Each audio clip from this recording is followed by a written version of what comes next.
Hola, ¿qué tal? ¿Cómo están? Buenos días a todos. Feliz semana a todos ustedes, buscadores de la sabiduría. Estoy muy agradecido por la buena respuesta que ha tenido este canal, las vistas, los comentarios, la difusión, las suscripciones que ha tenido este nuevo canal. Les doy de mi corazón las gracias a todos y espero que también podamos seguir difundiendo toda esta sabiduría que tengo para compartir. No soy el único que sabe cosas, no lo sé todo, pero lo que sé a lo largo de mi vida me gustaría compartirlo con todos ustedes. Les recuerdo que lo que aquí se comenta, lo que aquí se platica, es producto de muchos años de estudio, pero también de muchos años de experiencia. No solamente he estado encerrado en una biblioteca leyendo libros, soy una persona que me gusta mucho estar en la calle, soy bastante viajero, bastante callejero, por así decirlo. He tenido oportunidad de viajar por muchos lados, de conocer mucha gente y todo lo que yo trato de compartir con ustedes aquí es producto tanto de mi investigación como de mi experiencia. Bien, el día de hoy vamos a tratar un tema que es tendencia, digamos, es de los temas coyunturales, como se les llama, que es el tema de la corrupción.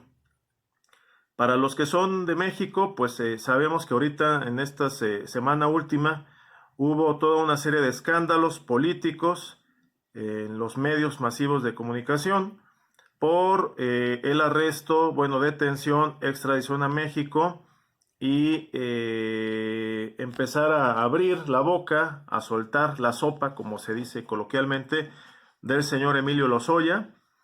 ¿Quién fue Emilio Lozoya? Bueno, para quienes no lo conozcan, es una persona que fue parte del equipo del expresidente Enrique Peña Nieto, muy cercano a él, de estos jóvenes economistas educados en universidades extranjeras, con doctorados, etcétera, de familia rica, de familia aristocrática, entre comillas, del servicio público. Su abuelo fue gobernador de Chihuahua, su papá fue un político muy importante también, y este muchacho, digo muchacho porque creo que es hasta más joven que yo, pues también escaló grandes cargos, fue director general de Pemex, la empresa paraestatal o la empresa estatal petrolera de México, una de las empresas más importantes del mundo por el tema del petróleo. Y bueno, resulta que llegó a México y empezó la embarradera de políticos, de empresarios, de incluso de periodistas o pseudo periodistas de televisión, de revistas, de periódicos, y empezó a aportar datos, todavía no podemos decir si sean ciertos o no, acerca de las cantidades que se les daban a todas estas personas. El motivo principal fue la aprobación en diciembre de 2013 de la mal llamada reforma energética. ¿En qué consistió la mal llamada reforma energética? Pues básicamente consistió en que el Estado mexicano iba a compartir parte de su ganancia, de su utilidad por el tema del petróleo y del gas con compañías particulares extranjeras, y al ciudadano corriente, como cualquiera de nosotros, de a pie, se tradujo simplemente en el aumento estratosférico de los precios de la gasolina y de los precios del gas. Si a mí me preguntan en qué consistió la reforma energética, para que me entiendan, en que nos subieron más del doble estratosféricamente el precio de la gasolina y del gas. Bueno, y después salió también otro video de hace algunos años en donde un hermano del actual presidente de México, López Obrador, también está recibiendo dinero por ahí de algún funcionario del gobierno de Chiapas. En fin, pero no son los únicos videos, recordemos los videos de hace muchos años, de Bejarano, de Imas, y grabaciones que ha habido también, hubo grabaciones, no videos, pero intercepción de llamadas telefónicas, por ejemplo, del hermano del expresidente Carlos Salinas de Gortari, donde decían que se habían robado la mitad de la partida secreta. En fin, para nadie es un secreto que vivimos inmersos en México y en el mundo en una corrupción política. Sí, es innegable, pero yo quisiera profundizar más allá. Más que la corrupción política, que de por sí es muy grave y es muy perjudicial, vivimos en una grave corrupción social. porque como yo siempre he dicho, los políticos no llegaron de Marte, no son extraterrestres, no, no son seres alienígenas, son personas del mismo, igual que nosotros, tal vez algunos de familias aristocráticas, entre comillas, yo pongo mucho esto entre comillas, de familias de abolengo político, de familias de abolengo empresarial, pero la mayoría de los gobernantes, la mayoría de los alcaldes, regidores, secretarios, diputados, senadores, jefes de las oficinas públicas, etcétera, es gente pues que sale del mismo pueblo. Entonces es muy curioso ver cómo todos nos quejamos de la corrupción, pero los mismos gobernantes, vamos a decirlo así genéricamente, los gobernantes, pues también provienen del mismo pueblo. Entonces, a veces la conclusión es que nos quejamos, o como sociedad, no digo yo o alguno de ustedes, pero como sociedad nos quejamos porque no nos toca, pero en el momento en que pudiéramos subir a uno de esos cargos y nos pudiera tocar participación en esa corrupción, ya no nos quejaríamos. Por otro lado, es muy fácil hablar de la corrupción, todo el mundo va a hablar, todo el mundo se va a quejar, es un tema que vende, es un tema mediático, pero a mí me gustaría que analizáramos un poquito más a fondo. ¿Cuál es la fórmula, si pudiéramos decir matemática, de la corrupción? Es la discrecionalidad en la toma de decisiones, o sea que el político, el servidor público, el funcionario, pueda hacer lo que le dé la gana, literalmente, sin tenerle que rendir cuentas a nadie, sin que tenga, digamos, un catálogo, una lista específica de las funciones que sí debe hacer y que no debe hacer, la discrecionalidad, si le da la gana o si no le da la gana, en pocas palabras. Más sumado a la opacidad, o sea, a la falta de transparencia. Entonces, fíjense ustedes la combinación. Si yo puedo hacer lo que me da la gana y nadie se da cuenta y nadie me va a pedir cuentas, o aunque alguien pregunte, yo no le voy a decir la verdad, pues tenemos ahí el caldo de cultivo propicio para la corrupción. Ahora, hay otro aspecto que también casi nadie ha tocado. La gran mayoría o la gran parte o la gran proporción de la corrupción política va coludida, va junta con pegado, son las dos caras de una misma moneda con el tema de los empresarios. Y aquí aclaro, no estoy acusando, ni me estoy quejando, ni estoy atacando a todos los empresarios en conjunto.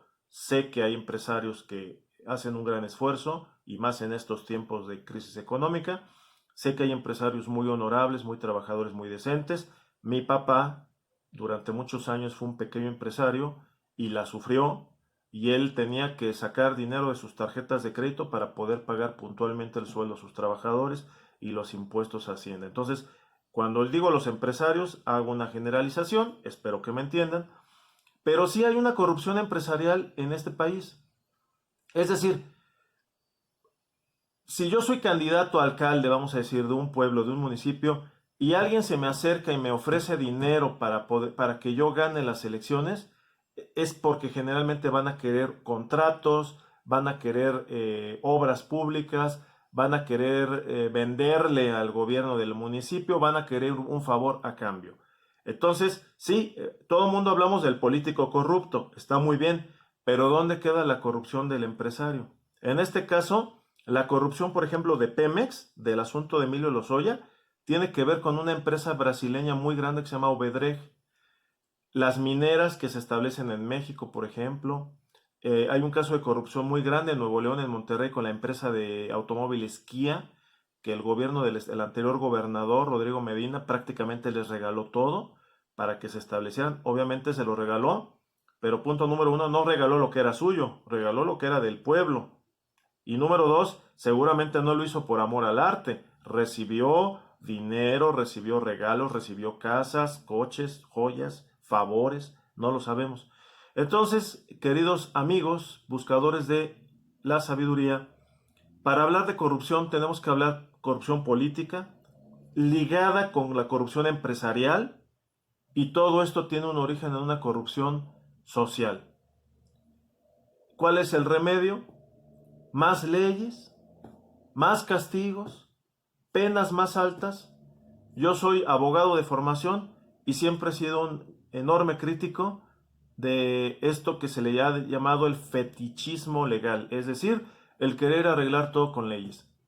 México es uno de los países del mundo donde tenemos leyes para todo, para todo, para todo, para cualquier cosa que ustedes se puedan imaginar, la más absurda, hasta para los mexicanos que viven en el bosque, tenemos una ley. El problema es que no se cumple. Primero, no se conocen las leyes y segundo, no se cumplen. Ya después hablaremos de problemas de la impartición de justicia en México. Pero eso no lo vamos a arreglar el tema de corrupción con más leyes. Lo vamos a arreglar con una moralidad pública. Y aquí nos metemos en otro problema porque la gente no está acostumbrada a que se hable de moralidad. A la gente le molesta que se hable de moralidad. En las enseñanzas de las escuelas de leyes, de derecho del país, siempre se nos dice que la moralidad es algo interno, que es algo propio, es algo personal, que el gobierno no se tiene que meter con eso, que es cosa de cada quien, que no tiene una sanción. Pamplinas. Existe una moralidad pública. Si no, entonces, ¿qué sería el Código Penal? ¿Ustedes quieren conocer la moralidad pública de un país? Lean su Código Penal. Hay países donde está castigado el aborto, por ejemplo, y hay otros donde no. Hay países donde está castigado el consumo de drogas, y hay otros en los que no. Hay países donde está castigado, por ejemplo, determinadas conductas fraudulentas, y hay otros que no. Hay países donde está castigado el vestir de manera indecente en la calle, y hay otros que no. No me digan que no hay una moralidad pública. Lo que pasa es que no nos gusta. Y sobre todo a los gobernantes y a los empresarios tramposos y rateros no les gusta que les hablen de que hay una moralidad pública. Entonces, ¿cuál sería el remedio? Evidentemente se tendrán que hacer ajustes a las leyes, evidentemente se tendría que cambiar lo que esté mal, pero básicamente es un tema de una actitud, primero personal, segundo familiar, tercero comunitario y cuarto social. Tiene que volver a permear una moralidad pública. Y no estoy hablando de una religión en específico, estoy hablando de una moralidad pública. Desde un perfeccionamiento personal, un ir venciendo los vicios, los errores, los defectos, los pecados. Hay pecados personales, hay pecados sociales, ¿sí? Entonces, queridos amigos, este es un pequeño comentario. Ahí dejo la idea para la reflexión. Seguramente todos vamos a tener una opinión, todos vamos a tener un comentario. Habrá quien esté a favor, habrá quien esté en contra. Pero piénsenlo. ¿Ustedes no creen que para que haya una galopante, pandémica corrupción pública, corrupción política, no va de la mano con una corrupción empresarial de los malos empresarios? Empresarios que evaden al fisco, empresarios que no pagan sueldos justos a los trabajadores, empresarios que destruyen el medio ambiente, empresarios que no tienen un compromiso con la comunidad social, etc. ¿No hay empresarios de esos? Déjenme por favor sus comentarios aquí y les agradezco mucho. Suscríbanse al canal, denle like si les gustó y sobre todo adquieran sabiduría. ¡Nos vemos!